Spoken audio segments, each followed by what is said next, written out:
Warahmatullahi wabarakatuh. Bulan Safar, latar belakang, nama dan mitos kesialan di dalamnya. Latar belakang nama bulan Safar merupakan bulan kedua dalam kalender Hijriah setelah bulan Muharram. Di balik penamaan bulan Safar ada alasan khusus, sebagaimana disampaikan oleh Imam Abu Fida Ismail bin Umar ad-Dimishqi atau yang lebih dikenal dengan nama Imam Ibnu Katsir. Di balik penamaan bulan Safar tidak lepas dari keadaan orang Arab tempo dulu. Pada bulan ini, Safar yang memiliki arti sepi atau sunyi, sesuai keadaan masyarakat Arab yang selalu sepi pada bulan Safar. Sepi dalam arti senyapnya rumah-rumah mereka, karena orang-orang keluar meninggalkan rumah untuk perang dan bepergian. Imam Ibnu Katsir menjelaskan yang artinya Safar dinamakan dengan nama tersebut karena sepinya rumah-rumah mereka dari mereka ketika mereka keluar untuk perang dan bepergian. Ibnu Katsir. Ibnu Mansur menyampaikan alasan yang lebih banyak. Menurutnya ada beberapa alasan mendasar di balik penamaan bulan Safar. Di antaranya sebagaimana penjelasan Ibnu Katsir, orang Arab memiliki kebiasaan memanen semua tanaman yang mereka tanam dan mengosongkan tanah-tanah mereka dari tanaman pada bulan Safar. Dan pada Safar orang Arab memiliki kebiasaan memerangi setiap kabilah yang datang, sehingga kabilah-kabilah tersebut harus pergi tanpa bekal karena mereka tinggalkan akibat rasa takut pada serangan orang Arab. Mitos kesialan di bulan Safar. Sebagaimana jamak diketahui, banyak orang beranggapan dan bahkan ada yang meyakini pada bulan Safar akan terjadi musibah yang luar biasa dan akan terjadi cobaan melebihi bulan-bulan lainnya. Dalam hal ini Ibnu Rajab mengatakan bulan Safar dan bulan lainnya tidak memiliki perbedaan sama sekali. Menurutnya, sebagaimana dalam bulan lain, dalam bulan Safar dapat terjadi keburukan dan kebaikan. Dengan kata lain, tidak boleh menganggap bulan Safar diyakini sebagai bulan yang dipenuhi dengan kejelekan dan musibah. Beliau menegaskan yang artinya adapun kekhususkan kesialan dengan suatu zaman tertentu bukan zaman yang lain, seperti mengkhususkan bulan Safar dan bulan lainnya, maka hal ini tidak benar. Ibnu Rajab tidak membenarkan keyakinan seperti itu sebab semua bulan, zaman, dan tahun merupakan makhluk Allah yang di dalamnya bisa saja terjadi sesuatu kesialan, bencana, dan musibah. Maka sangat tidak logis jika musibah hanya dikhususkan pada bulan Safar dan meniadakannya pada bulan-bulan lainnya. Lebih tegas, Ibnu Rajab menyatakan barometer dari baik dan tidaknya suatu zaman tidak dilihat dari kejadian yang terjadi di dalamnya. Menurutnya semua zaman yang di dalamnya semua orang mukmin menyibukkan diri dengan kebaikan, maka zaman tersebut adalah zaman yang diberkahi. Demikian pula sebaliknya.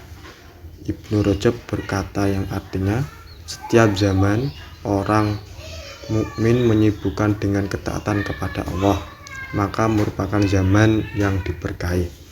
Dan setiap zaman orang mukmin menyibukkan dengan kemaksiatan kepada Allah, maka merupakan zaman kesialan. Dari penjelasan di atas dapat disimpulkan, penyebab suatu zaman tidak diberkahi oleh Allah adalah dikarenakan banyak kemaksiatan yang dilakukan manusia. Begitu juga penyebab suatu zaman bisa diberkahi apabila di dalamnya orang sibuk dengan melakukan ketaatan dan kebaikan. Karenanya sangat wajar jika pada penjelasan di atas Ibnu Rajab menolak anggapan atau keyakinan bahwa bulan Safar dianggap sebagai bulan sial yang di dalamnya tidak ada keberkahan sama sekali. Anggapan atau keyakinan tersebut sebenarnya tidak lepas dari tradisi orang Arab yang memiliki keyakinan bahwa bulan Safar merupakan bulan kesialan dan penuh cobaan. Keyakinan salah itu akhirnya mengakar dan menyebar ke mana-mana. Bahkan tidak sedikit masyarakat Indonesia yang mengikutinya. Rasulullah pun menolak anggapan seperti itu. Rasulullah bersabda, yang artinya tidak ada wabah yang menyebar dengan sendirinya tanpa kehendak Allah.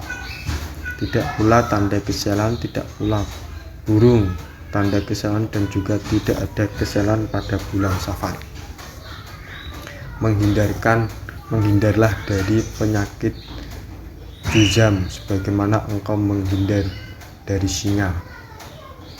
Syekh Abu Bakar mengatakan hadis di atas ditunjukkan untuk menolak keyakinan dan anggapan orang-orang jahiliyah yang mempercayai setiap sesuatu dapat memberikan pengaruh dengan sendirinya, baik keburukan maupun kebaikan. Selain itu juga menolak setiap penisbatan suatu kejadian kepada selain Allah, artinya semua kejadian yang terjadi murni karena kehendak Allah yang sudah tercatat sejak zaman azali, bukan disebabkan waktu, zaman, dan anggapan salah lainnya. Di bulan Safar bukan bulan kesialan. Habib Abu Bakar Al-Agni dalam salah satu mengatakan, ada beberapa bukti peristiwa yang menolak keyakinan masyarakat jahiliyah atas keyakinannya yang menganggap bahwa bulan Safar merupakan bulan kesialan. Yang pertama, Rasulullah melangsungkan pernikahan dengan Sayyidah Khadijah pada bulan Safar. Pernikahan antara Sayyidina Ali dan Sayyidah Fatimah Az-Zahra juga di bulan Safar. Hijrah Rasulullah dari Mekah ke Madinah bertepatan dengan bulan Safar. Perang pertama, yaitu Perang Abwa, terjadi pada bulan Safar, di mana umat Islam justru mendapatkan kemenangan telak atas kaum kafir. Pada bulan Safar juga terjadi peperangan hebat, yaitu Perang Khaybar, dan kemenangan diraih umat Islam. Demikian alasan dibalik penamaan bulan Safar, serta jawaban atas anggapan dan keyakinan sebagian masyarakat perihal mitos kesialan yang diyakini akan terjadi pada bulan Safar. Anggapan demikian tidak layak dijadikan pedoman oleh orang mukmin beriman, sebab dengan keyakinannya akan berpotensi mengesampingkan Allah dengan segala otoritasnya, yang bisa saja memberikan pengaruh kepada siapapun atas persangkaannya kepada Allah. Semoga kita dijauhkan dari keyakinan keliru dan menyimpang dari ajaran Islam. Amin. Wallahu a'lam. Ustadz Sunatullah pengajar di Pondok Pesantren Al-Hikmah Darussalam, Durjan, Kokop, Bangkalan. Demikian saya bacakan dari websitenya NU Online. Ada beberapa kajian hikmah yang banyak ada di sini. Yang diantaranya gerhana bulan jangan dikaitkan dengan mitos. Inilah mitos-mitos daging kambing yang selalu benar. Assalamualaikum. Begitulah, jangan lupa untuk membaca yang ada di NUN Ahlul Kalam. Assalamualaikum warahmatullahi wabarakatuh.